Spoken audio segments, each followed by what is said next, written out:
Scan for Sovi, your AI bestie. I got your back. Derivatives get easy fast when you spot the chain rule, because this power wrapped around a quadratic tells you exactly how to attack it. Start with the outer function, which is something raised to the 7th power. So the chain rule says bring down the 7 and reduce the exponent to 6.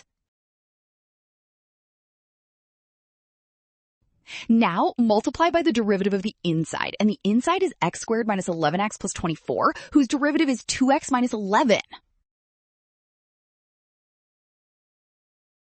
Put both pieces together. 7 times the inside to the 6th power times 2x minus 11. So that matches option D exactly. Well done. Option D. Scan now. Trap, signs, and rushing. Rule, trust what is given and check each derivative step carefully.